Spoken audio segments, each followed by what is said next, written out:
মার্কিন president Donald Trump জানিয়েছেন, মধ্যপ্রাচ্যের দেশ ইসরায়েলে তিনি অসম্ভব জনপ্রিয় এবং ভবিষ্যতে তিনি দেশটির প্রধানমন্ত্রী পদের নির্বাচনেও প্রতিদ্বন্দ্বিতা করতে পারেন।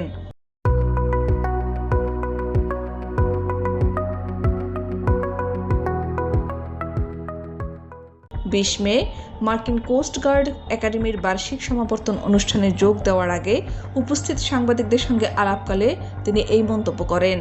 ট্রাম্প বলেন, ইসরায়েলের সাধারণ মানুষের মাঝে তার গ্রহণযোগ্যতা এতটাই উঁচুতে যে তিনি সেখানে অনায়াসে সরকার প্রধান হতে পারেন।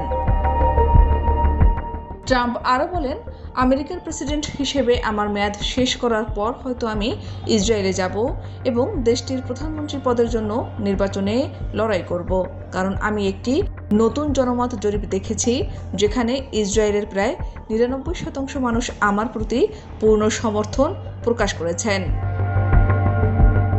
এদিকে ইরান যুদ্ধের অবসান ঘটাতে একটি নতুন খসড়া প্রস্তাব নিয়ে মার্কিন প্রেসিডেন্ট ডোনাল্ড ট্রাম্পের ওপর চরম অসন্তোষ ও ক্ষোভ প্রকাশ করেছেন ইসরায়েলি প্রধানমন্ত্রী বেনিয়ামিন নেতানিয়াহু। নতুন করে ইরানে মার্কিন হামলা না চালানোর সিদ্ধান্তের কারণে মূলত দুই নেতার মধ্যে এক উত্তপ্ত ফোনালাপ অনুষ্ঠিত হয়। এই ফোনালাপের বিষয়ে 20 মে মার্কিন সংবাদ মাধ্যম এক্সিওস এক প্রতিবেদনে এই চাঞ্চল্যকর তথ্য প্রকাশ করেছে। ফোনালাপ সম্পর্কে একজন মার্কিন কর্মকর্তা জানান, ট্রাম্পের সাথে কথা বলার পর ইসরায়েলি প্রধানমন্ত্রী নেতানিয়াহু ক্ষোভে ফুঁসছিলেন। এর আগে ট্রাম্প জানিয়েছিলেন, উপসাগরীয় দেশগুলোর নেতারা ওয়াশিংটনকে কূটনৈতিক সমাধানের জন্য আরও সময় দেওয়ার অনুরোধ করেছেন।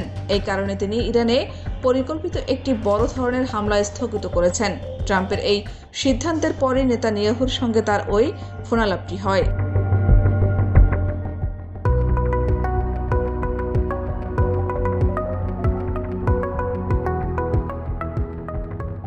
এক্সিওস জানায়, এই আলোচনা নিয়ে নেতানিয়াহু বেশ সন্দিহান। তিনি চান যুদ্ধ আবার শুরু হোক, যাতে ইরানের সামরিক সক্ষমতার আরও ক্ষতি করা যায় এবং গুরুত্বপূর্ণ অবকাঠামো গুঁড়িয়ে দিয়ে দেশটিকে দুর্বল করা যায়।